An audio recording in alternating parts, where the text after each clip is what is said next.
All right. Ready? I'm ready, baby. I was born ready. Let's go. All right. Welcome, ladies and gentlemen. My name is Antoine Scott. Welcome to the show today. We're live here at Sangawa Project, just chilling out and everything. Have y'all been to the cat, part of the hotel yet? But yes. We're enjoying ourselves here.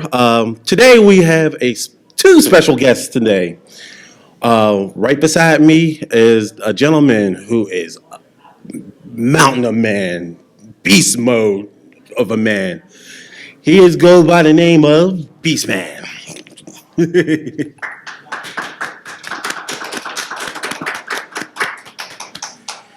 Husk. Husk. And on the road right now, driving from Tennessee.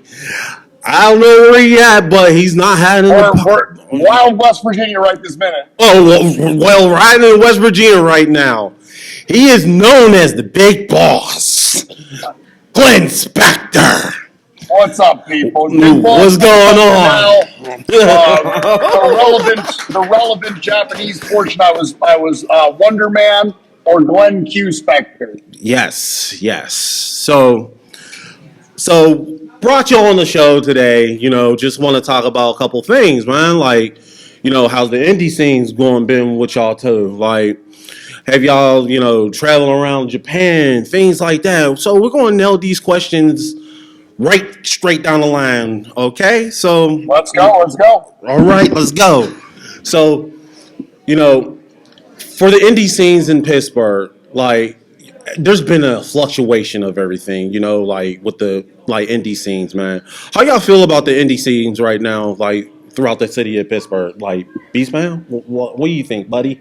I think indie wrestling is thriving as a whole right now in Pittsburgh. I think there's maybe one or two many companies around the surrounding area, but when it comes to indie wrestling as a whole, you got a little bit of everything. You got a bunch of new youngcomers coming up. You got your veterans, crafty veterans like myself and Glenn Spectre have been doing this for Been doing this for a long time, teaching the young generation the old school and the new school ways of the business, and we've had a lot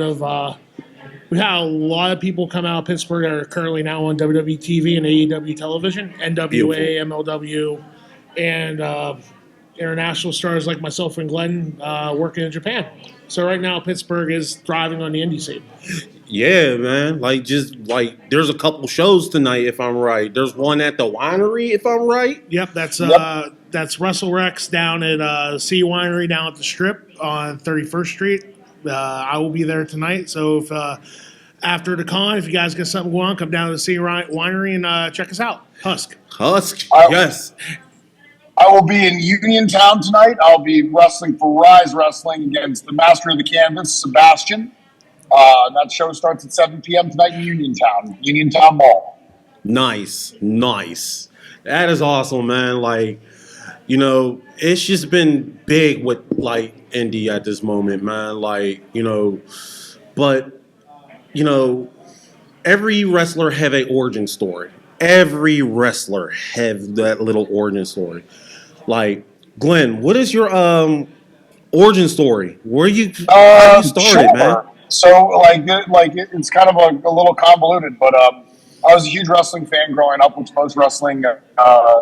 most people who get into wrestling, generally speaking, not everybody, but I would say a lot of people that I meet in the business, have a similar story in terms of like being a fan of wrestling. I grew up on the bread and butter, man. Glow Wrestling, Gorgeous Ladies of Wrestling, and WWF. Like, which is so funny because, like, for a while my style was like totally different than anything like 80s. Not to give my age away, but 80s WWF and once again Glow, which were like that was like my Saturday afternoon. Like that made my weekend. But I grew up really loving wrestling. I grew up originally I was born in Philadelphia, and I grew up in the Philadelphia area. And when ECW hit big, in the 90s, I was hugely drawn back to wrestling. Like, I'd always been, like, it was consistently in my life, but, like that group brought me all the way back into something that was happening, locally, and it was so different from everything that I had seen otherwise. And it was kind of, like, because of its kind of gangland production, like, everything, like, very rough. It's rough production. Yeah, I became at least somewhat aware that wrestling wasn't always so produced, wasn't always the clean product that you see like on like a WWF show in the 90s. And so I got like crazy addicted to it, to the point where I had another friend who was addicted to it, and we would literally like two girls, we would like be hanging out on our corded old school phones. I'd be sitting on my couch, he'd be sitting on his couch, and we would talk to each other for like an hour through the whole show, commentating the whole show to each other. And so that's like kind of so around like late 90s, I 96 I graduated, went to Pitt, ended up going to Pitt, and I had no idea like how you became a pro wrestler. I didn't know anything about that. I just knew that I went to college because that was what was expected of me. But I had no intention of like doing anything. You know what I mean? Yeah. Because are we like what's the language on this? Should we keep this PG? Mm-hmm. All right, I'll say to quote New Jack, but to quote him in a PG way, I ain't a 9-to-5 MFer. You know what I mean? Yeah. Like that ain't my style. And so while I was at Pitt, I got kind of into like UFC, early UFC days. I started taking Brazilian Jiu-Jitsu classes. I did some kickboxing and stuff like that. And I landed a job as a bouncer, and I was working as a bouncer for a while. And it happened that in Pittsburgh, the first thing I did was I worked security for one of the Juggalo shows. Yeah. So like, and then that made me aware of like, whoa, okay, there's like, these are a whole bunch of wrestlers I ain't never heard of, like Madman Pondo, first time I saw Chris Hero, stuff like that. And I was like, okay, so this is like a thing. And then I worked security because one of the bars I worked at hosted Tarantula's FNW wrestling, which was a local promotion at the time. And that's when I became aware of like that indie wrestling existed. And I was working security for those shows. And at the end of the night, one of the guys showed me how to like take a bump. And that was kind of like, I was like, all right, so there's like an entry point to actually get into this. And then I kind of fell in with the wrong guys, and I don't want to besmirch anybody, so I'm not going to go into too detail with that. But my buddy Jim Fawcett, local wrestler Devil Budokan, who unfortunately passed away, but was like an absolute angel for me. He took me under his wing, and he trained me, retrained me, fixed all my stuff. And then I fell in with local promotion, International Wrestling Cartel, IWC, which is still wrestling today. And the rest is kind of history, man. I did take a hiatus because I got married and I had a kid and I had to take care of some other responsibilities. So there's a gap in my work if anybody goes and looks it up. But I've been back since 2020, working my behind off, making shows, making dates, and like my calendar's always full now. And I've still got the same goal, man. I still want a contract somewhere. I'm still fighting every day for it. Thanks to Sorg, we got the hashtag Hire Glenn. So tweet out that hashtag, Instagram that hashtag, get me a job. Let's go, people. If nobody's, I'm going to do this multiple times throughout my entire thing, but my biggest following's on Instagram. Please look me up, follow me. I need to keep that growing. Anybody in the audience, please. Like, I feel like once I have like a certain number of followers, I'll become a real boy. So. You hear that? Follow him on Instagram. So that's kind of the origin story. I mean, like, we'll get into the Japan stuff. That's like that's a big highlight. But that happens a bit later because, so once I got established and I was working, kind of working my behind off, like there's a long period of just churning it out on the American Indies, just trying to go everywhere. All over the East Coast. I went out to California, all that kind of stuff happened before I got found by DDT. Yeah. So, all right. So that's awesome. How about you, Beast? What's your origin story, my friend? Well, I was found in a cave in West Virginia, and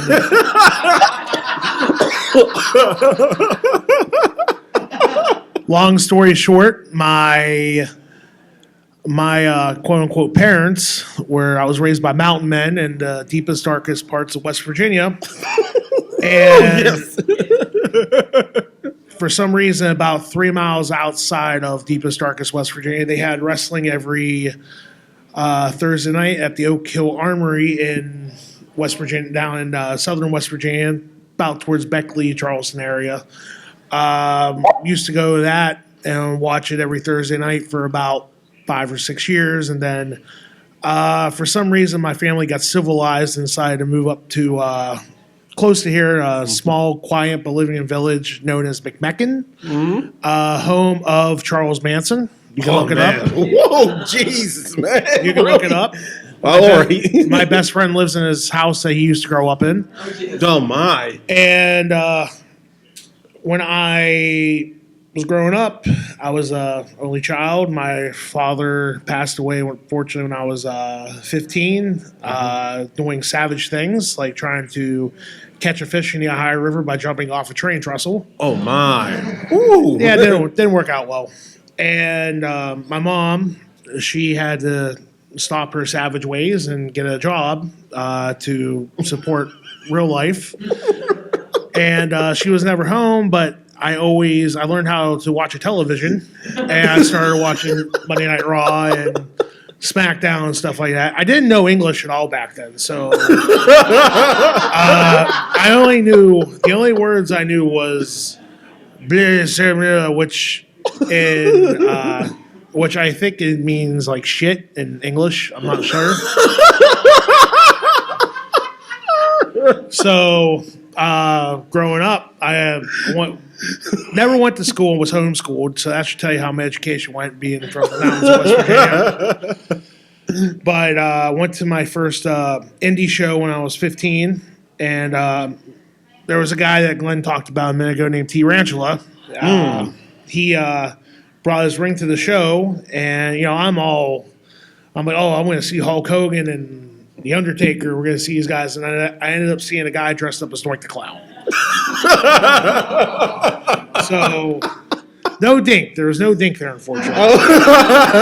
First question, I went up to the merch table and asked him, "Hey, man, where's Dink?" He's like, "Who's Dink?" I'm like, I knew right then and there we were screwed. So while the show was going on, there was a guy by the name of Sweet Steve Lee, and I'll always remember this. He was on the mic talking shit. It's okay to curse? Go far away. All right. I'm I'm not going to censor my words like Glenn, so it's all good. So, they gave us two different instructions. I was told it was a family show. Keep it PG. Fire away. This is an 18-plus panel. Hey, if we can say shit on television, we can say shit at a wrestling panel at a Japanese con, so we're good. All yes. Right? Yeah. We can say it all, baby. So, Sweet Stevie Lee was getting on the mic, and I'm sitting there like, "Oh, you suck," being the fan that I am back then. He looks like, "You got something to say, fat boy? Why don't you come in the ring?" Because back then I was a lean, mean 260 pounds. I'm like, "Oh, okay." So I took off my jacket and I slid in the ring. Little did I know, I was getting ready to go. Security pulled me out and threatened to kick me out. And they did, and then I stuck my way back in. And at the end of the show, the guy comes up and he's like, "Hey, man, I appreciate what you did, but don't kill yourself out there." No problem. So also at the end, this is like a pivotal moment in my life.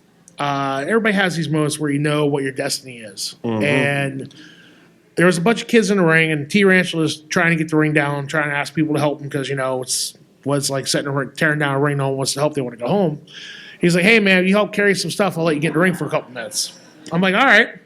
So I got in the ring, and it's like that moment, you know what destiny is for you. And I knew right then and there, that's all I ever wanted to do was be a professional wrestler. Nice. I knew that's all I wanted to do, and that's all I ever wanted to do. That's all I ever wanted to do. I didn't care about anything else. You know, I tried when I was younger, I tried any means to get into the wrestling business. Told people I was trained by Killer Kowalski, which is a lie. So about 2003, there was a promoter up in West Virginia who was running a show, and by then I actually kind of like learned how to run the ropes and take bumps, and I knew how to give a good body slam. So I thought I was trained, and asked to be on the show. I came down, and he's like, "Oh, we'll put you in the Rumble." So I had my first match at 16 years old in a Holiday Inn Express at Dallas Pike, West Virginia, in 2003. June 16, 2003. It was 2003 when that was. Yeah. Graduated from school, went to college, dropped out of college because it wasn't for me. Came home. It took a couple years to figure out, to find a good school. I finally found a school up in Pittsburgh. The trainer unfortunately left the place. I'm not going to name names because the guy's a shitbag. Came down and I ended up training in the same guy that gave me my first shot at 16 years old. We ended up training in his garage for 6 months every Sunday, where the ring is sticking halfway outside, like halfway inside, halfway outside. So we'd be training in 90-degree weather in the summertime, and then in the wintertime it'd be snowing and the doors open, and we would have to stop training and have to shovel the snow out in order to keep it going without the canvas getting wet. And this business, I've done a lot in the last 20 years. I've been fortunate enough to sign with Major League Wrestling in 2021. Nice. I've done a lot. I'm not here to gloat. I'm happy to be where I am at now. I met my wife at a pro wrestling show. So this business has been good to me. I've made great friends like Glenn, even though he doesn't like me talking it. That is not true.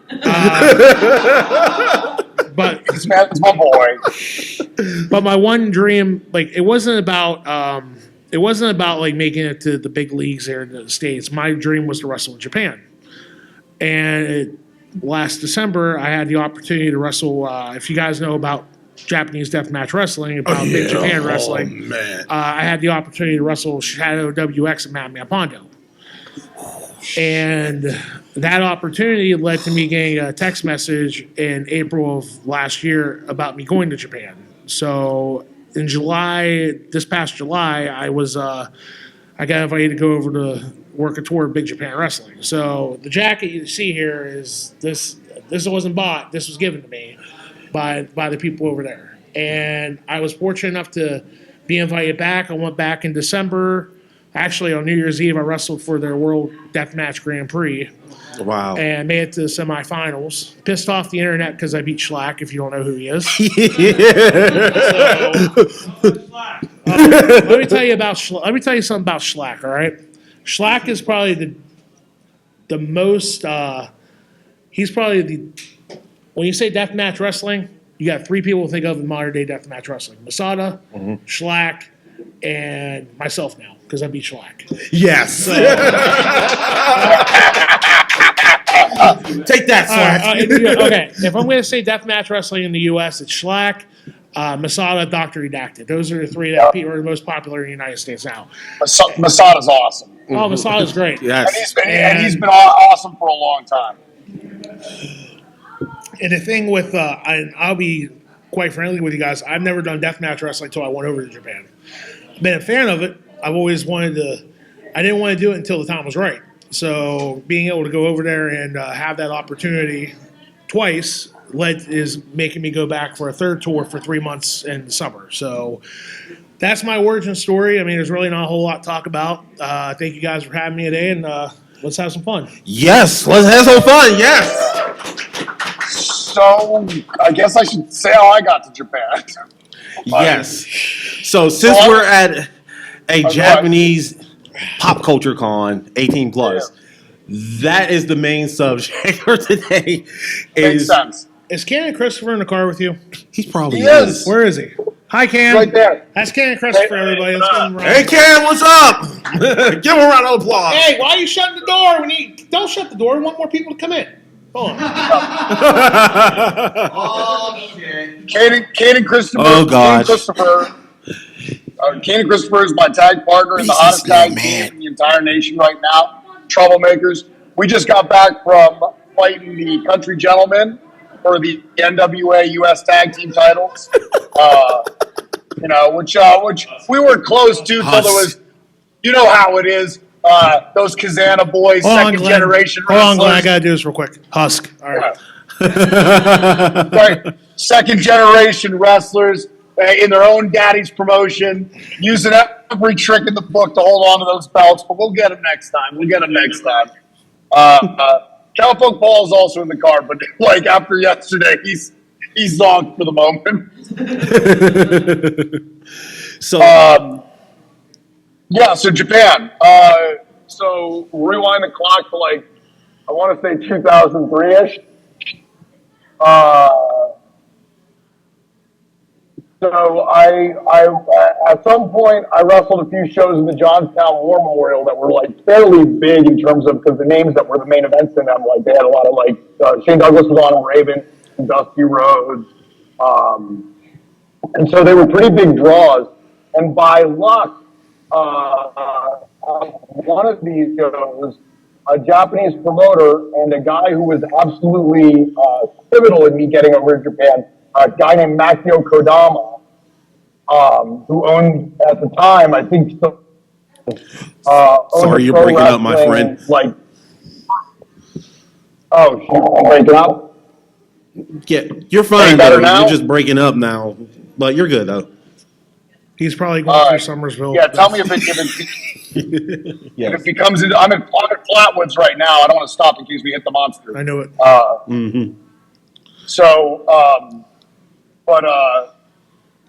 So anyway, these guys were in attendance, and so they helped us get connected with the one guy thought I was like perfect because of my build and whatnot.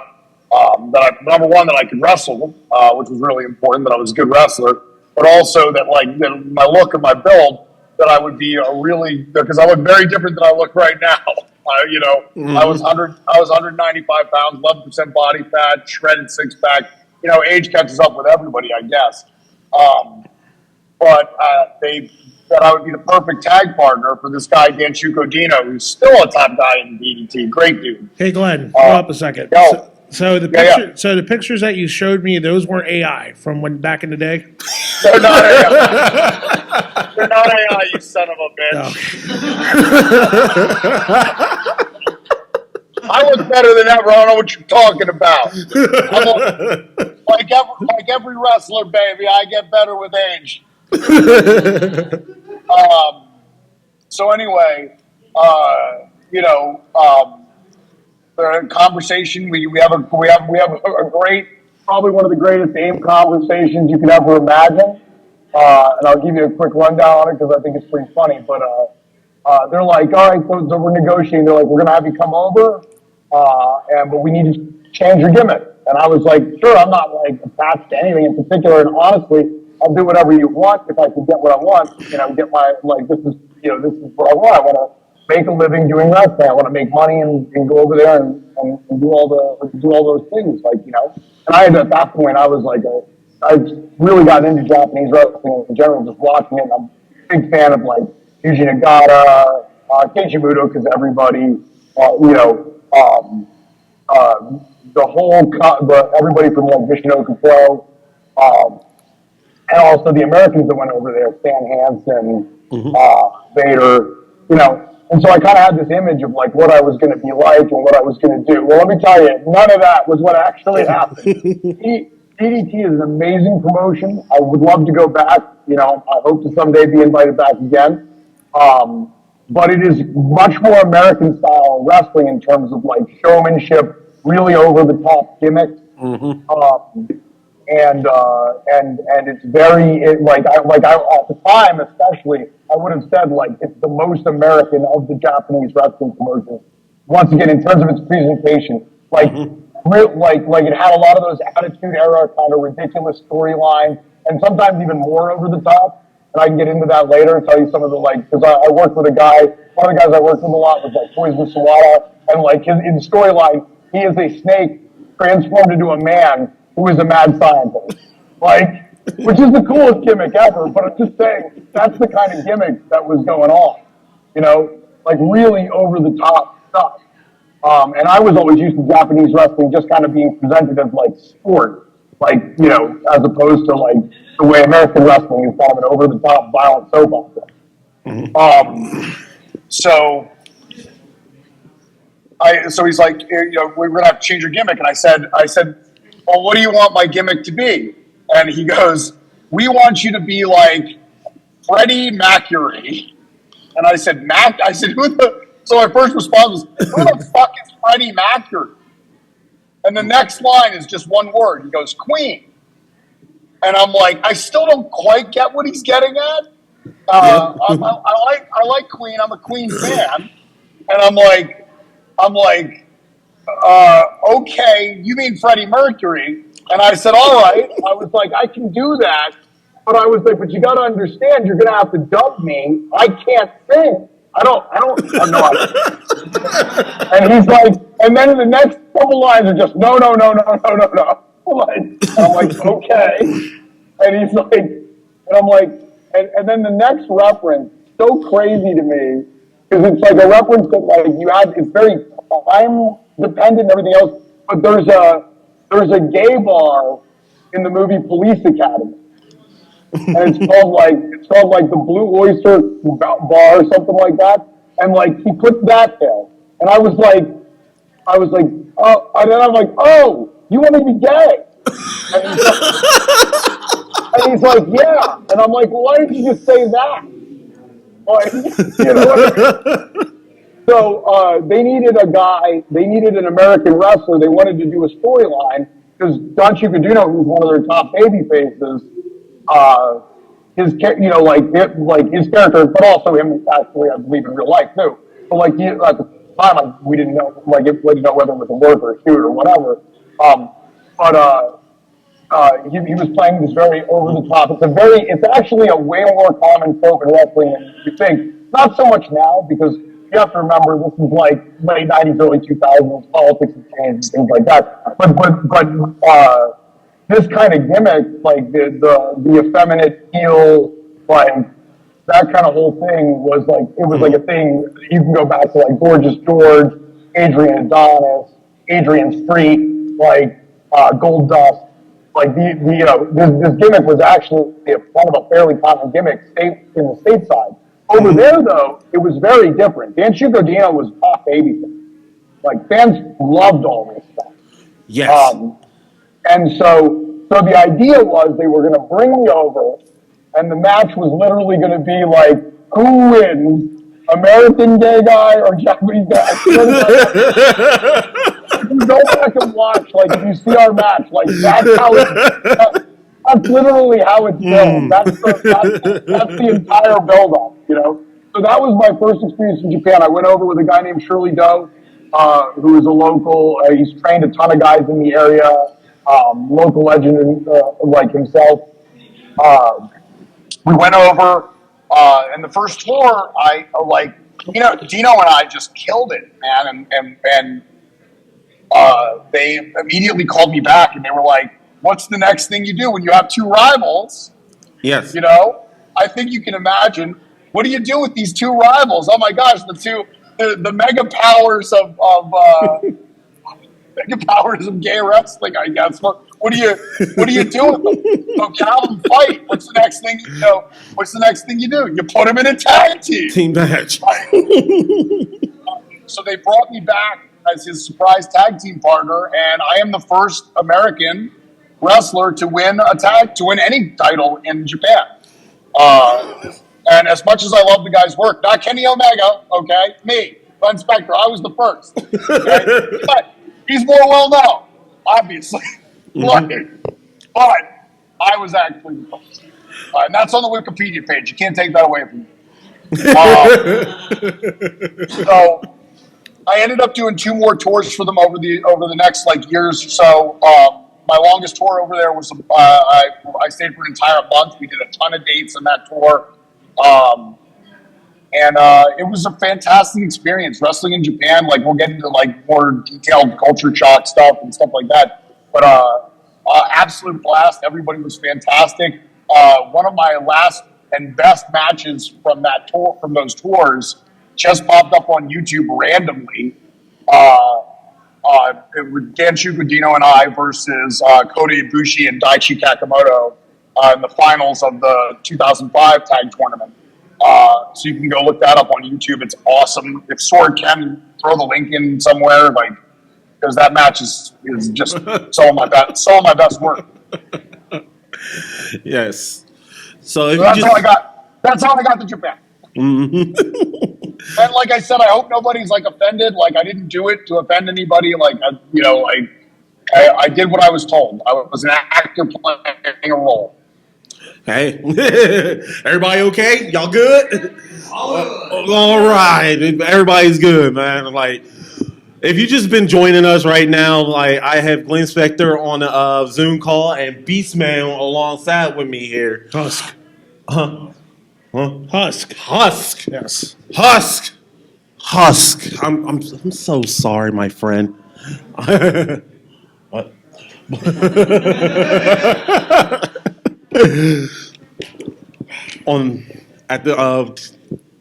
At the panel today. Today we're talking about experience in Japan. So, Beastman, Husk, how was your experience down in Japan, like over there in Japan? My first time over there was definitely a culture shock. A lot of things over there that they don't frown upon. I think I broke more laws over there accidentally than I meant to. I did not know you were not allowed to walk around with your shirt off. So that happened a couple times. I got yelled at a couple times for that. No, a lot of people were smaller over there too, so couldn't fit in a lot of places. If you know what I mean. Like what I mean by that is like it's a lot of tight space over in Japan compared to what we're used to in the United States. The food is definitely 100 times better over there than it is here. Oh yes, I bet. The country itself is everybody's very polite. Everybody they help everybody. I saw a guy, he lost his wallet while he was on tour with us, and he actually was able to get it back with everything inside, like money, ID, everything. Nothing got stolen. It took 3 days to get it back, but they were able to track it down to where he was at, and they were able to bring it back to him. So Awesome. it's very hot. Really, really hot there in July. Yes. I got to experience Hokkaido ice cream. That was pretty cool because that's where ice cream came from, was Hokkaido, Japan. Everybody, I mean, really, I could say so much. The beer is definitely better over there. Sapporo, if you ever had Sapporo beer, you know what I'm talking about. I mean, there's a lot of things I could say. Like for a guy my size, it's definitely different. You're not accustomed to like bigger space. Like they're not like, to me, I have to be like on a train like this because they don't give you that extra space like some places do in the States. Like they confine you on that damn train. Yeah. Can you pull up the picture there, Sorky? Yes, please. Me and Schlack on the train. Wait a minute now. We'll see a contact. I'll send it to you real quick. No, but like it wasn't as bad thinking with the language barrier over there. I mean, everything there is. If you want something, if you go over there, if you don't understand the language, they do have things in English that will help you out. Like everywhere you go, there's English menus. Every sign's in English as well. The Japanese people care about everybody, about others too. And I wish it was more like that here in America right now. But unfortunately, how things are, it's whatever. But Yeah. Unfortunately. no, but like going over there the first time, especially trying to learn the train system, was very was weird because I mean, we're used to driving cars. Like over there, I'm taking the train and walking everywhere. When I went over there this time, this last time was definitely a lot easier. I was used to everything. So once you go over there the first time, you go back a second time. It's like living here in the States. You know what's going on. Mm-hmm. Yeah, there's like the initial shock is definitely real. I fell in pretty quick. Like I honestly can say it's probably the only other. I've been to a couple other countries, so I haven't been everywhere, but I've definitely traveled a couple of different places in the world. Been to Europe and things like that. And, Japan's the only other place besides America, despite they're very, very different. Could not be more different. But besides America, Japan's probably the only other place I'd like to live. Like genuinely live there, like full time. Everything that Beastman said is totally true about like. Well, now mind you, he's been there more recently than I have. But like generally speaking, like it's just a very like welcoming, like I mean welcoming is not the right word. Polite's better because like once again you do kind of feel like an outsider, don't get me wrong. Like especially because I don't speak a lick of Japanese. And I don't know, Beastman, you? Konnichiwa, arigato gozaimasu.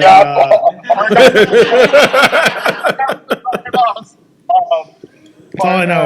They get you by. So that and Google Translate definitely helps you out. Yeah, that's a huge friend for everybody. Like Google Translate, that is the big friend. We're trying to look for the picture of the train. So give us a minute here. So we're trying to. No, go for it. I'll keep going. When I first got in, I was zonked because I drank a lot and took a bunch of sleeping pills on the fucking plane because I can't sleep on vehicles, and it didn't work. So I was just completely zombified because I was awake the entire 14 hours, but I had taken eight Tylenol PMs and like half a liter of vodka or something. So I was a mess when I first stepped off the plane. One of the things that Beastman mentioned is like an actual phenomenon, a well-known phenomenon. Unfortunately, what they refer to as gaijin smash, which is when a foreigner who shows up and doesn't know any of the laws or rules and just doing shit you're not supposed to do, and they're too polite to say anything. So you're just like you don't even realize how badly you're fucking up. You know, it's actually a pretty well documented phenomenon. I think for wrestlers, we get a big pass on that because our line of work, it's not like we're going over there to teach English or something where you would be expected to fall in line, like kind of pretty quickly. If you're over there for like a different kind of job, not an entertainment job, our experience is very different. That picture's so awesome. So they just pulled up the picture. That's great. I gotta take a picture of this. So great. That's Beastman on a train in Japan. It's between yins right there. Just as random. I think she was asleep. We're not sure. Passed out because. Oh wow. That's funny, yo. Like she was all sandwiched in, like help. So, but yeah, like that. I think with wrestling, at least in my experience, we definitely got more of a break on kind of the gaijin smash stuff because our job is already so weird compared to what most people are there for. I would point out also that I think one of the reasons I was able to fall in love with Japan is because I didn't have to I would wake up whenever I wanted to and I would go work, and my job was to get up and go work out, and then you're supposed to be at shows on time, and if you have a media thing, like I did interviews for Samurai TV and stuff, and you need to make those media dates and stuff like that. But honestly, I wasn't like a company man. I'm not getting up at 6 o'clock in the morning after drinking till midnight because you're expected to be at some corporate function, and then having to function and work 10 hours. My work life in Japan was considerably cushier. And so that might also, it might have given me a skewed view of living in Japan. But I will tell you, as a wrestler, it is a cool as hell place to like be. I didn't do a lot of touristy stuff. I spent a lot of time internet cafes because calling my wife was like impossible because it was so expensive. Like I'd have a calling card and I'd literally call her and I'd be like, "Hi, I'm alive," and she'd be like, "Great, I love you." Click. Like because the whole goal.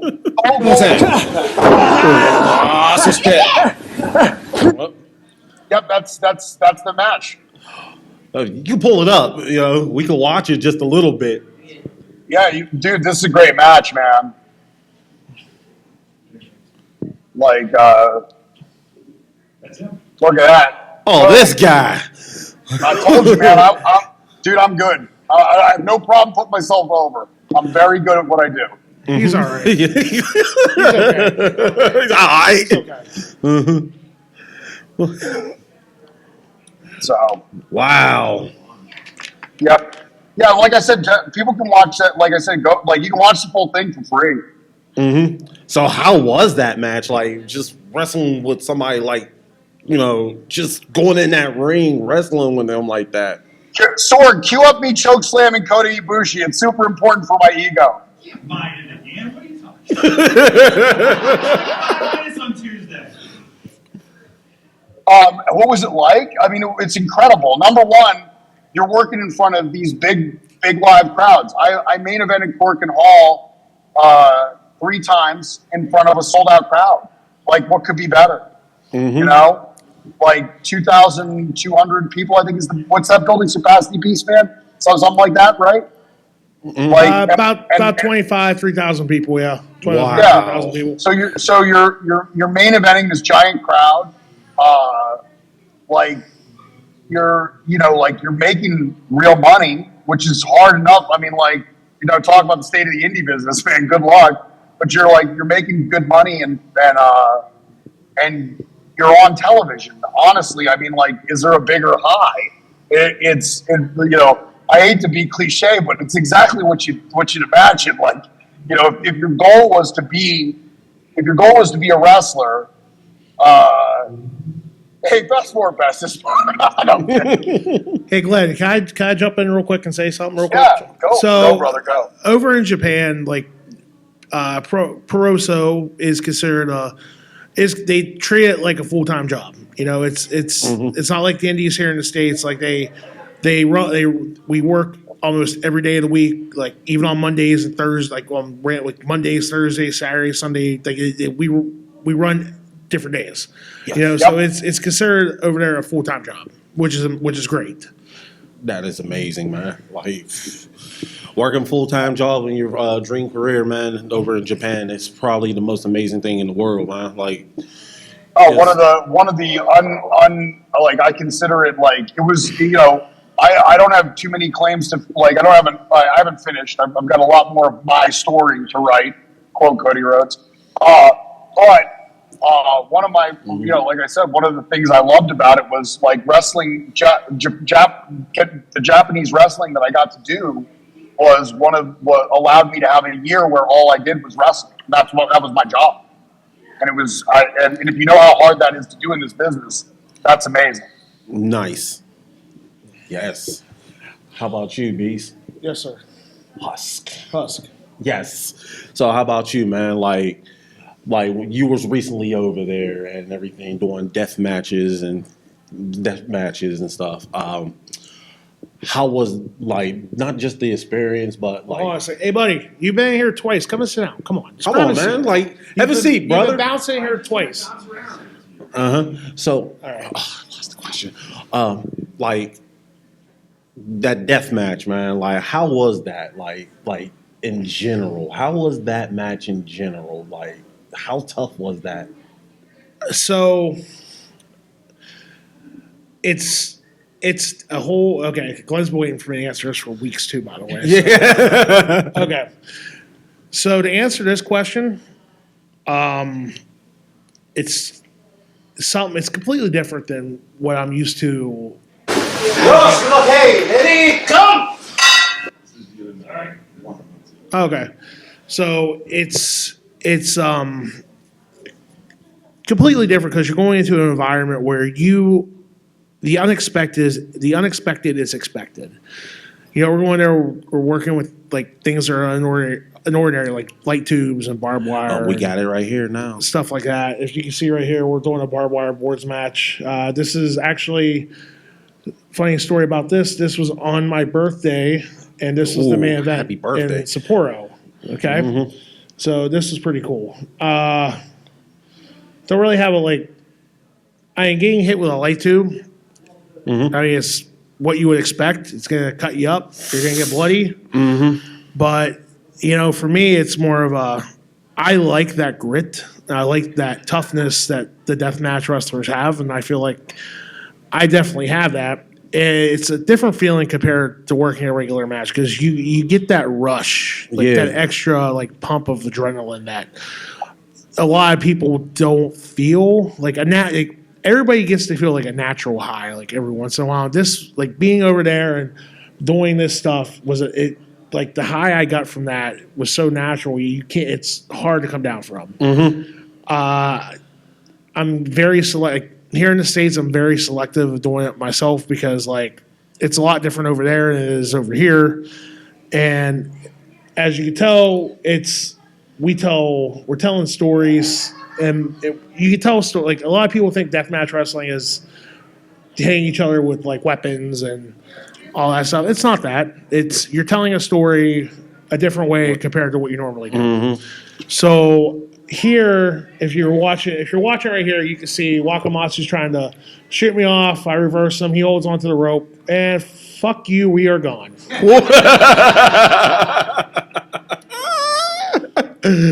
None of that counts. Yes. Exactly. Yeah. And the one thing you can look here about this match is the venue is so little. Yeah. The only reason for that is we ran 4 nights in that building. Sapporo has a giant arena, big arena, and we weren't able to book it that night. Well, we weren't able to book it on the tour, so they gave us. We got this building instead. It's called Penny Lane. It's actually a pretty cool music venue. Yeah. Oh, in slow motion. Slow motion. But yeah, fuck you, Chief. Fuck that. So a little tidbit of information. I'm trying to go for the record of most chairs broken in Japan. At Corrigan Hall during the deathmatch tournament, I think they said the total was 34 I broke. So what was the current record? I have no idea, but I'm going to go for the mile next time. So Yes. The next day. So the last tour that we did 3 Corrigan Hall shows in a span of 4 days. So we did the 30th, the 31st. We were off the first, and then did the second. So coming off of 3 shows, you don't know what the crowd's gonna be like, but they were packed every time. A little less on the second because we just did the big New Year's Eve show, and I remember the second they come up to me and they're like, "Beastman, no chair. You break too many chairs, no more." So, I mean, as you guys can tell right here, I'm trying to break more chairs. And Yes. Pile up the lumber. yes. But when it comes to deathmatch wrestling, it's a whole different world. I mean, it's in pro wrestling. There's so many different. What am I doing now? Oh yeah, I'm trying to break the goddamn take the stairs off. In pro wrestling nowadays, there's so many. It's not just one style anymore. It's you got lucha libre, you got deathmatch, you got Japanese, you got intergender, you got old school, new school, Ring of Honor style. There's so many different styles to pro wrestling today. It's it's just I feel for me it just adds another aspect to the Beastman persona itself, And as you guys can tell right here, I don't give a fuck. Yes. So. Yes, we see, man. Yep. Oh, there it goes. Here we go, man. Yeah, do it. Oh. That was some weak sauce. I'm not gonna lie, guys. Yeah. Well, In your mouth, no. like, uh-oh. Oh boy. Oh, how did you take that drop kick, man? Did it like I mean, you saw board right to the face. Man, So as you guys can tell right there, I'm kind of bandaged up and stuff like that. The 2 days before that, I ended up working a guy named Ishikawa, who was their big star in deathmatch wrestling for a while. Unfortunately, he just retired, and I was honored to have one of his last matches. We ended up doing a spot where and what's funny is this was my first ever light tube match too. And we did a spot where I had tubes lined up, and I went to do a cannonball, which is one of my signature moves on top of them. And unfortunately, the tubes got moved, and we ended up fucking each other up to where the fact of I got a big cut of glass in my arm, and he got really bad cut on his shoulder where he had to go to the hospital and get stitches afterwards. Yeah. Woo! And that's what you call a Wednesday in Japan right there. So, okay, if you guys want violence coming up here, this is where it gets a little bit violent. So, not that. No, just wait. Just wait. I know Cole was going to like this. Oh, that's a cannonball run. This is not the way to give a man a boarding pass. Oh, shit. Sure about that? Yep. Man. So, would you ever do deathmatch wrestling again? Yes. Hell yeah. I would. He's going to. What's that, Glenn? I said he would. He's going to. You're going back. Yeah, well, so here, like I said, Japan and the States, it's everybody. It gets a complete culture shock. Everybody from the States tries to copy what they do in Japan. Unfortunately, Yeah. I mean, am I lying? Am I lying? No, it's true. I mean, Yeah, It's so true, yeah. that's more flattering, right? it is. Uh-huh. It is. But are we watching this in slow motion? It feeds, Oh, it's the yeah. feed? It's just, yeah. It's coming off my phone. Oh, okay. So what are we doing here? Yeah, I got some. I got a big match with GCW Game Changer Wrestling coming up here on March 16th at the Showboat against probably the top deathmatch guy in the country right now, Matt Tremont. So, which is going to be violent, and I like violence. So, Balance is the best. yep, Yes. It sells over. It sells over in Japan. It sells in America. yep. Money's green, guys. That's all I'm saying. So, Yes. Make sure y'all go to the local, to the indies around this area, Yes. man. Go out there and support these guys. Like they put their bodies on the line every single night, every day. And the other thing, if you don't mind me butting in, the other way you can support this, like aside from please, obviously, come out to your local shows and stuff like that. But really, social media is so powerful in terms of getting us hired these days. Like follow us on our socials, like our shit, buy our merch, stuff like that. That kind of stuff. But especially the social stuff because it's free, man. Following a wrestler that you like on Instagram to boost their numbers doesn't cost you a dime. Yeah. Did I mention I have an Instagram? It's Glenn Spectre. You should probably go follow. Gotcha. Yes. Just go out there. Just support these guys. And I'm happy to be, interviewing y'all guys this time around, man, because it is one of the crowning moments right now. Wrestling officially is at its highest peak right now, especially the indies. Super exciting times for wrestling. Beastman, yes, sir.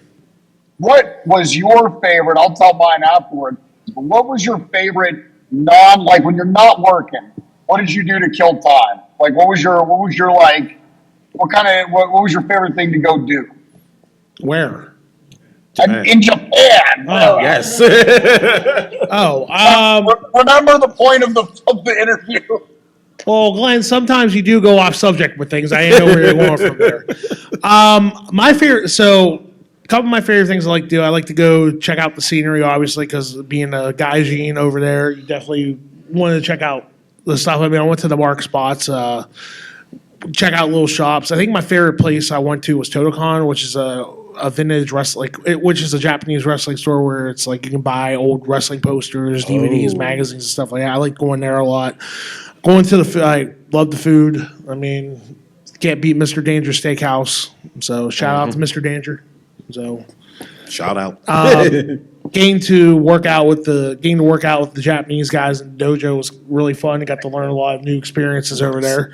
But when I was over there, I mean, I also understand like this time I got to spend a little bit more time like in the city. Like I got to spend a little bit more time in Japan seeing things because like my first tour, I was there a day and then I was on a bus for like 2.5 weeks, like traveling the island of Hokkaido, and then coming back and I was only there for a day before I had my Korakuen Hall match and went home. So this time, so I can literally say enjoying the Japanese countryside was probably my favorite thing I did the first time. But this time, getting to see like Shibuya and checking out the different different places like the Tokyo Tower and seeing Yokohama Stadium, Kawasaki Stadium in person, where the famous IWA King of the Death match happened with Cactus Jack winning. So That was a good one. that was a great one. Yes. That was the best fucking one. So and then Baffle. game to Sorry, I take your pills, Bruce. It's all good. Being able to, and then like we're there during Wrestle Kingdom week. So I mean, obviously, if you guys are big Japan, like New Japan marks, seeing that, come on in, sit down, come on in, guys, have a seat. Yeah. Konnichiwa, come on in. Yeah, come on in. Enter. Everyone's So, Yeah, so shy. I, Well, anyway. So my then, haunts. what's that, Glenn? I was going to say my diversions when I wasn't wrestling or working out were I loved the 3-story arcades, especially in Osaka. I would spend so much time in the arcades because it was pretty cheap and it was like full of like these arcades. Literally, like I said, 3-4 stories of arcade machines. Usually claw machines on the first floor. So that's where I'd waste some time and those were all the gifts I brought home for my wife were stuff I won in a claw machine. And then I would spend tons of time in just playing retro video games in those cool double-sided arcade stacks where you play Street Fighter versus the other guy, but they'd be on the other side, that kind of thing.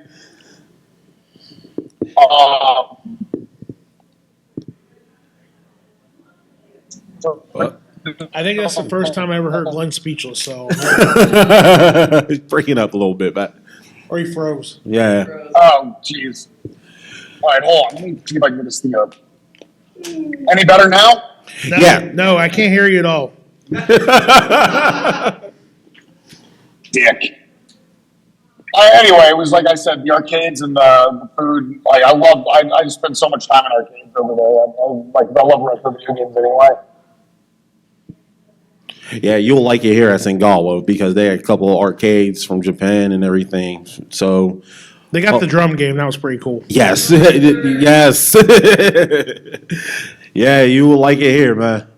Yeah, I don't know if this came through on the first time before I was breaking up, but there are tons of claw machines over there. You know what I'm talking about? This kill crane claw game.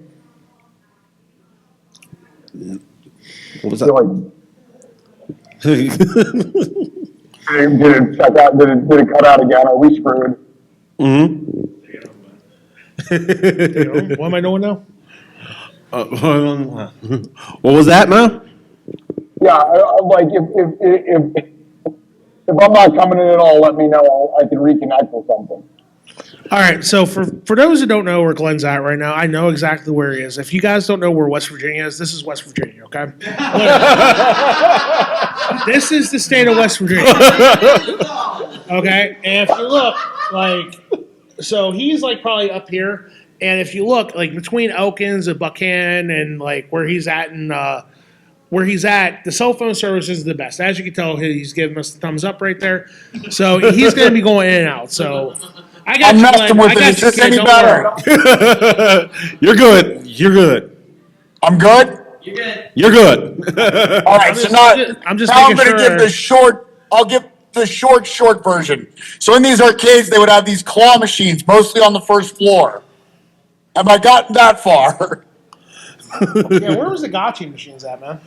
Yeah, Gashapon and all that stuff. And so, I would like even though we're making money, I'm not making enough money that I'm like bringing my wife home diamond rings and stuff like that. So I'm just getting good at these claw machines, and I brought home like 30 stuffed animals stuffed in the back of my bag. Like, here you go, boom, nice and fluffy for you. So she had in her Yes. work office, she has just tons of these Japanese weird stuff because it's like random, like a bear with like terrifying claws and like blood on it, like stuffed bear. Wow. One of the stuffed animals is just a stag beetle, which I thought was the weirdest stuffed animal ever. You're like, what the heck? But she like it though, right? So some Hello Kitty stuff. That stuff's pretty normal for people. Oh, yeah. Oh. Come on in. Sit down, join us. It's all See, good. man. Come on, man. on in. Like, enjoy yourself, man. Don't be afraid of the man on the screen. He's just come on He's in, harmless. man. Enter. Yes. Have a seat. But and I did some internet cafes because that's how I talked to my wife. Usually was over now you use like Facebook Message and Discord and stuff like that. But back in my day, we used AOL Instant Messenger or as was the style at the time. Don't you still have an AOL email address? No, Okay. no. I was about to say, I bet he does. Big boss at AOL.com. Running that broadband. Yeah, man. Like, On my MySpace page. I want you in my top 8. Yes. Oh yeah, MySpace. I wish MySpace was still relevant till today. Still is, but not as relevant as Facebook. I've heard it's coming back. Yes, second coming. But still on the subject on Japan and everything and stuff. Like, do you come across any special trainers of some sort or anybody who influenced y'all even further, like in y'all life? When I was working, like at the first tour I was over, I did some indie, besides for DDT, I did some like smaller indie promotions. And there it was weird because it's not like I was, super experienced. I was like 5 years in. But there I was I found myself, luckily Shirley Doe was with me and he was much more experienced, but we were kind of more fuck while you were over there. What's that? Did you work for the promotion fuck? I did work for Fighting Ultimate Combat Kings, yes. Otherwise, There was a promotion over there named Fuck. I'm not joking. So yeah, the show. Here's a story about Fuck. The show that they first brought us over for was called No More Hiroshima, and the poster they made was a picture of myself and Shirley Doe in a mushroom cloud. Oh my! Can somebody find that picture? Yeah, it was wild. I was Shirley Doe was like, you have to see this poster. I actually have a copy of the poster. I took one home with me. I was like, I have to keep it. I still have it. It's in my wrestling room. I will buy that poster. The poster's hilarious. First of all, it's the best of Chop Shop early 2000s Photoshop. It's like low res, giant images of our faces in this mushroom cloud, and they're still kind of square because they didn't cut around our faces. It's just and the show was and the thing that was the most fucked about the show was it was in a garage. So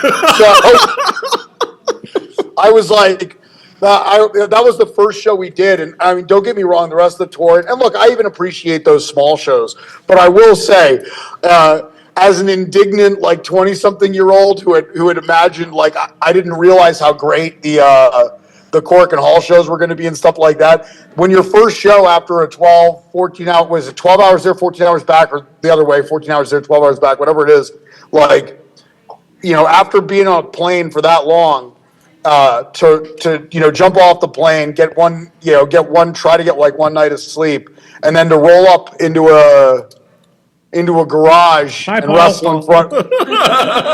roll up into a garage and wrestle in front of 60 people. I was like, I did not fly 12 hours for this. Oh, yeah. Oh, who's that? Who's that behind you? Calpo. Who's backseat? Paul. High five. Hi, Paul. Paul, hey, what up, man? Husk. Husk. Just woke up from a nap. Yeah, this is what I mean. Like I said, I know the quality of the thing isn't so great, but you're getting to see the real experience. This is as gritty as it gets, man. Nice. This is what, if you want to know about the glamorous life of professional wrestling, it's a lot of this. Nice. Only two things real in this business, bud: the money and the miles. Right. How about yours? Like the whole thing? I forgot the question was. Sorry, even the question. So what's the question? I forgot the question. Kind of left me because we're talking about fucking like. Glenn, what was the question? Come on, kid, let's go. 100 squats. Oh, mentors. Oh, shoot. I didn't get to that part. Yes. Yeah, because on these little indie shows, we found ourselves more in a mentor role. But once I got there, the boss of the company, Senshiro Takagi, and a guy who is criminally underrated. I'm sorry, Beastman. I just want to get this out because I want this guy to be more known. There's a great. Take as long as you need. I'm cool with it. There's like a great YouTube video on him. Look up Poison Sawada Julie. Like. He was sweetest guy in the world, was a super experienced vet who had done tours in America. I believe he was trained in the All Japan Dojo, was just so incredibly helpful when I was working at DDT. And also knew I liked kaiju movies and sent me a bunch of Japanese ones. Nice. I think he just retired. He just retired, right? Yeah, but I mean, once again, he's one of the, like everybody in wrestling, he'll go in and out. So, he'll still show up for the occasional date and stuff like that. If you want to see a cool match, I believe it's somebody ripped it to YouTube, probably illegally. But him versus Masahiro Chono is an incredible match. Yes. So, who was your mentor? So, per se, I really didn't over there. Getting to me a lot of the Japanese people that you getting Sakimoto-san and Miyamoto were two guys from Big Japan who I've always wanted to meet and got to pick their brains a little bit on the culture and how to work the style over there, strong style and deathmatch. Pondo was a big mentor to me over there, teaching me about the Japanese culture and how the fans will react to you and what they like and don't like. Another person who wasn't there that should have been there that's going back, who was my big influence in general, was Necro Butcher. If it wasn't for him, I know I said this earlier, but if it wasn't for him, I wouldn't have gotten my first tour. Mm-hmm. So, and what I mean by that is he went out and vouched for me on his behalf to get me over there. So, getting to meet Masato Tanaka over there on New Year's Eve was awesome. Getting to pick his brain and talk to him about his matches with Mike Awesome from FMW and over here when he was in the States for ECW, the series with him and Mike Awesome were probably my favorite, some of my favorite matches of all time. Influences, I had a lot of Japanese influences before going over there. That's, Bruiser Brody, Abdullah the Butcher, Stan Hansen, Hulk Hogan when he was working for New Japan. The way he wrestled over there was amazing. Another person who a lot of people would be shocked is Dan Spivey. Huge fan of Dan Spivey when he wrestled in Japan. Interesting. Scott Norton. Big fan of Scott Norton. There's Terry Gordy, Dr. Death. not mentors, guys. Like a lot of these guys have unfortunately passed away. I never got to meet, but like Mitsuharu Misawa, probably my biggest Japanese influence, like from a strong style Japanese standpoint. Like these were guys that like I would watch, like I'd never seen on YouTube, and I started watching, and I was amazed by like the style and how they worked, and like the stuff they can do and keep the crowd interacting, like the way they told the story with their bodies, and just like what made me fall in love with pro wrestling to begin with. You know, I mean, of course, when I was younger, it was more of this. Yeah. Now it's less of that now, and it's more of the passion behind it, and the sport of pro wrestling is what I love. So I would say that would, like, I'm not trying to go off can. I'm not trying to be off camp or go off subject. If I do, I apologize. Like when it comes to like a mentor standpoint, those who I consider my mentors, both like in Japan and outside of Japan. Awesome. The guys who also just took care of me in other ways, not necessarily mentoring wrestling, but like Makio Kodama, the guy I mentioned, was a guy who helped me navigate a lot of the social stuff and the negotiating money and stuff like that.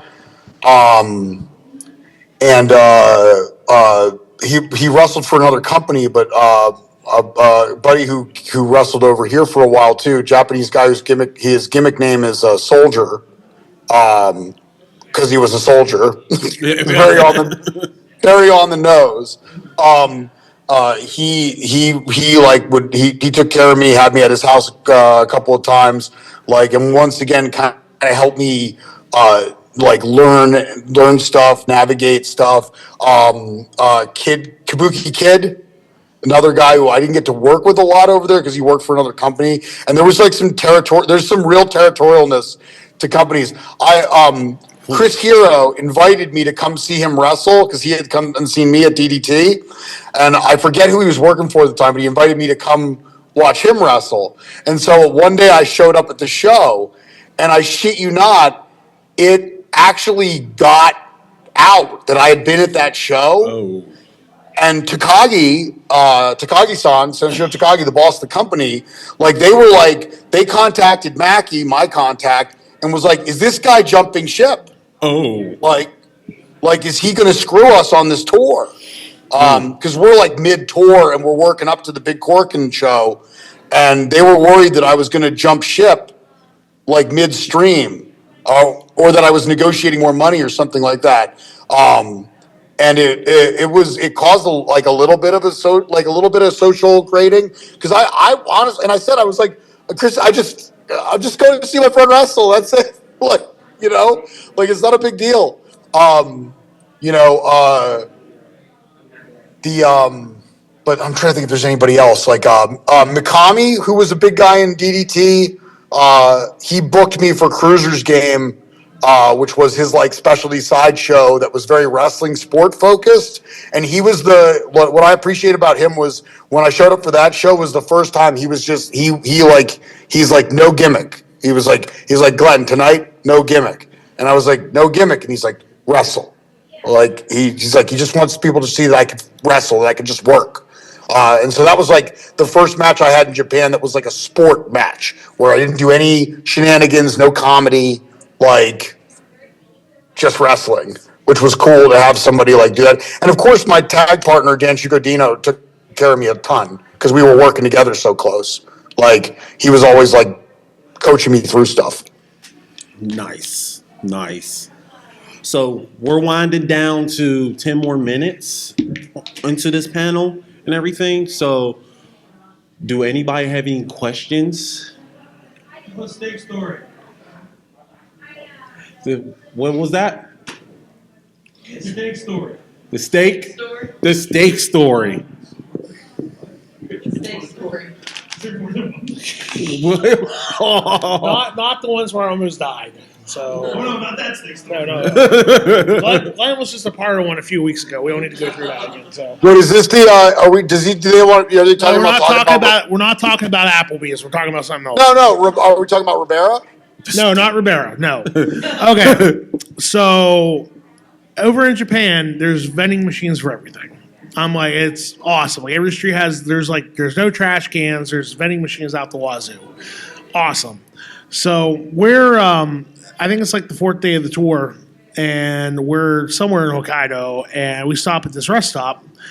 And I'm looking at the vending machine. There's like different food. There's like food vending machines, drink vending machines. Like you can buy socks out of the vending machines. Just all this weird stuff. Like all this weird stuff. And I look and I'm like, there's a steak. There's a steak in this vending machine. I'm like, oh, so there's a microwave. So with these vending machines, you buy whatever, you put it in this like microwave or oven. You cook it for like 2 or 3 minutes, and it's ready to go. So I buy this, I'm going to buy this steak. It's like 3,000 yen. I'm like, I'm all, yes, baby, let's go. 'Cause if I'm going to get sick, this is how I'm going to do it. Going out. So I buy the vending. So it's about 3,000 yen. So it's about $18 in American money. Come on in, have a seat. Hey, man. Yeah. Talk about a steak. We got 10 minutes to go. Have a seat. So I buy the steak out of the vending machine. It comes out. I open it up. It's frozen fucking solid. Oh my God. God. Yeah, I'm like that bad. Okay, so I'm like, I don't know. I'm with Shreddy. Shreddy was a British wrestler. So I was like, what do I do? He's like, I don't know, mate. Go find oven or something. So I go to Miyamoto. I said, Miyamoto, like, what do I do with this? He's like, oh, you got to cook. Like, where? And he points to the restaurant. So there's a restaurant. I was like, okay, so I might take it to the restaurant and figure I get it cooked, I walk up to the server. I get Google Translate out, and I say, can you guys cook the steak for me? I give it to her, and she's just like...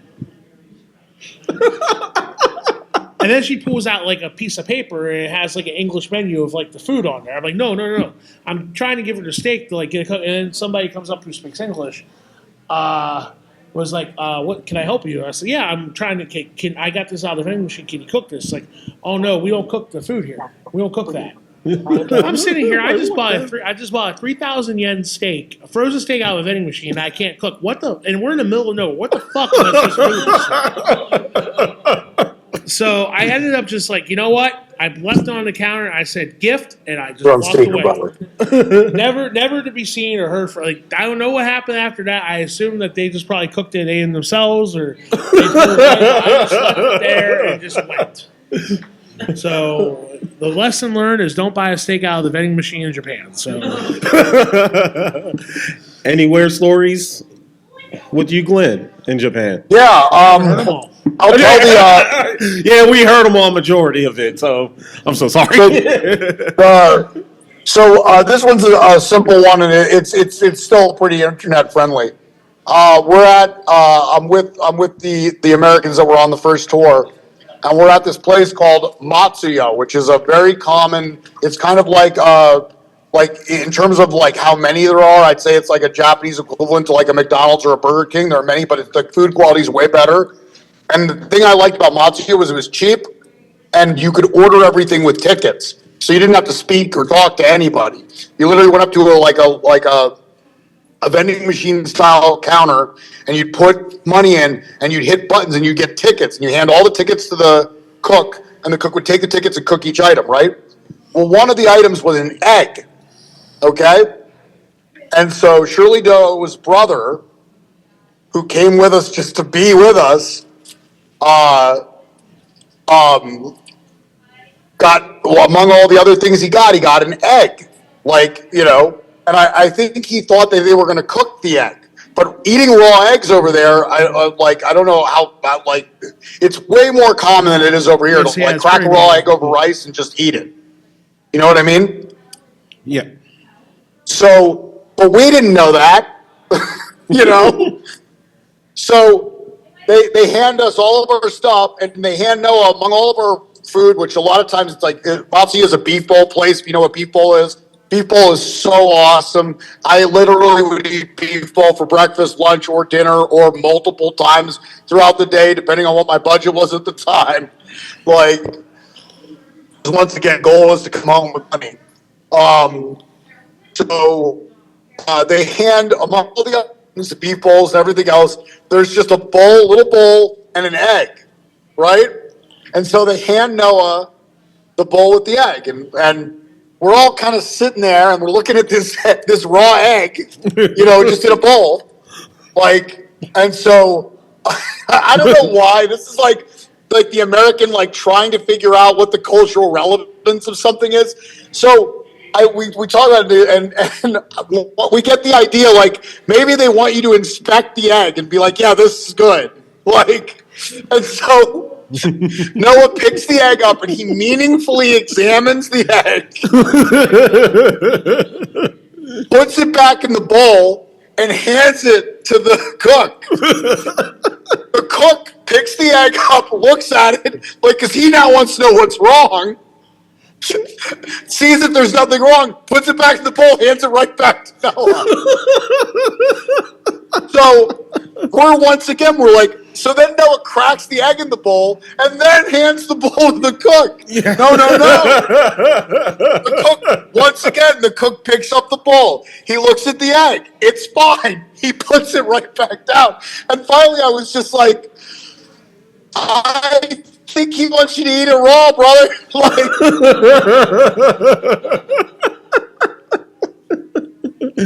So that, like, little culture shock, things like that. When I was over for another tour, Soldier's sponsor, they're a corporate, they're guys like, not corporate, but they're businessmen who will sponsor wrestlers just to hang out with them.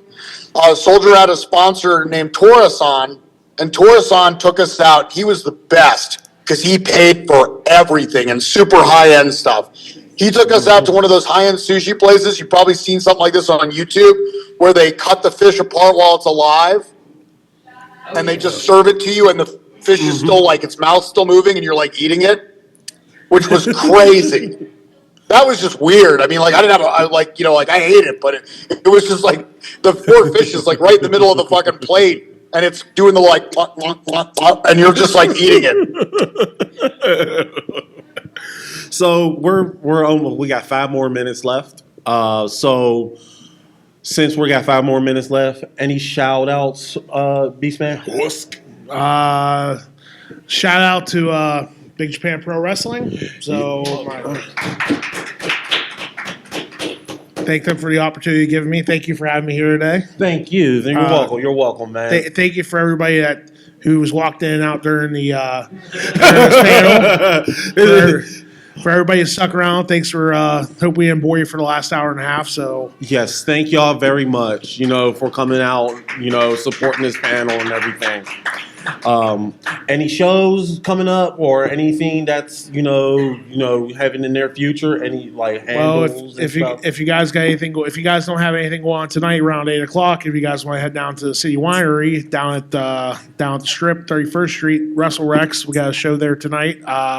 Or if you live in Uniontown or want to go to Uniontown, we can go down and go see Glenn and.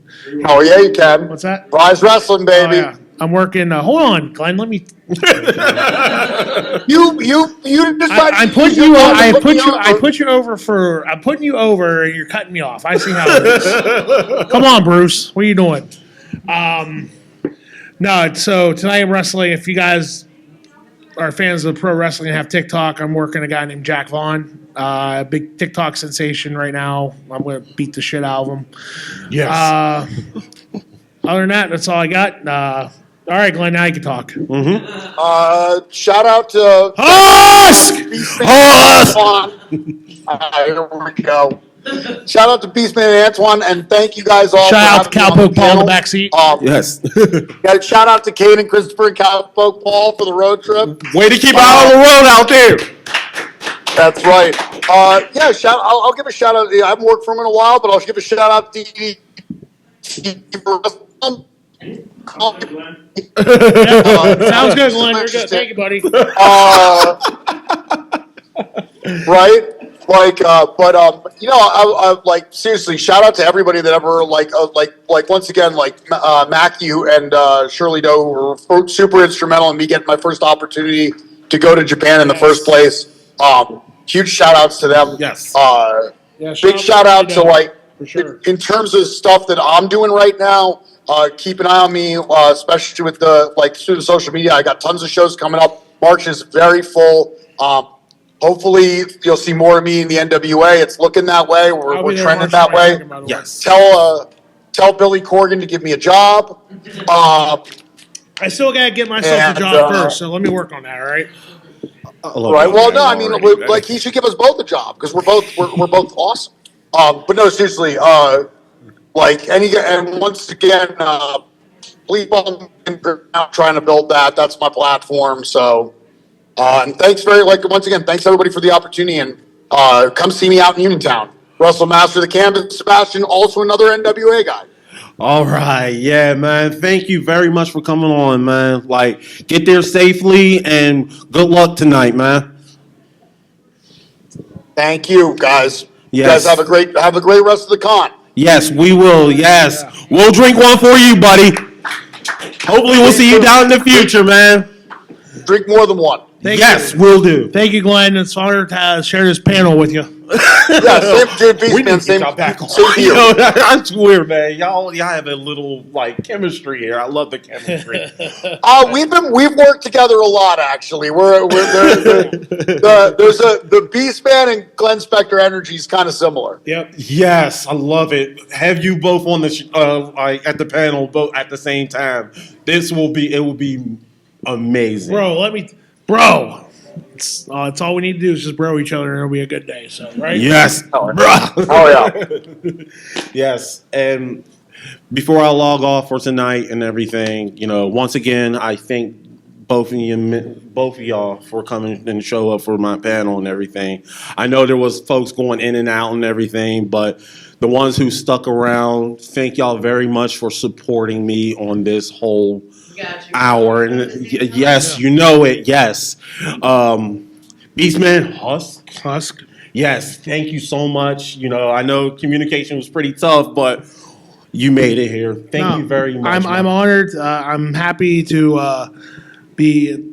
I was happy to do this. I was honored to do this. This is my first wrestling panel, and I think this was a good one. So thank you. Thank you very much. And it was cool to be able to talk about something that I loved and was able to experience. I got to share this experience and tell my stories with other people here today. So. Yes, and we're going to continue to do that. Hopefully they'll approve my panel at Techo one time and have y'all back on the show one good time. Because we need to have wrestling here is what we need to do. Yes. Oh yes. They could make that happen. We're going to make this happen. So we're just going to have I know a guy that owns a ring that runs a promotion in West Virginia you might have to talk to about, so he can definitely help you out with that. All right. Yes. Shout out VCW. Oh, sorry. Yes. Oh yeah, shout out to CW. And I'd like to thank Mike for helping me with this stream and everything. Thank you so much. Thank you, Kevin Dunn. Yes. Yes. Just talking to him, wearing a Ninja Turtle. I had the Ninja Turtle calendar and everything and stuff. It was pretty amazing. He provided me the necessary tools to, have this happen. Linked up to you and everything, and Glenn. Another shout out is Rev. Rev. Yeah, the Rev. Ron Hunt, Rev. Yes, Ron. Yes, Ron Hunt. Well, I would not expect to hear that name today in this panel, but shout out to Rev. Shout out to him. Thank you very much. If you're out there on the internet somewhere watching this, thank you so much. And to my family, my friends who supported me throughout this whole panel with wrestling and everything, I will yes, I will I'll do my best to bring the content for wrestling and make a bridge to indie wrestling. You're here to hear first. So thank y'all very much for coming out tonight. Enjoy the rest of the con. Don't get too drunk, shall we say. So Taste of Japan is still going on. Is So there Sapporo beer? It's what I want to know. I mean, do they? 3 different kinds of sake. I think Oh, sake. All right, you said sake. Now we're talking. Yes. I got banned from drinking sake at Kobayashi's bar. All right, but that's for the next panel. We ain't gonna talk about that. So until next time, folks, keep on watching wrestling and support it. Thank you very much.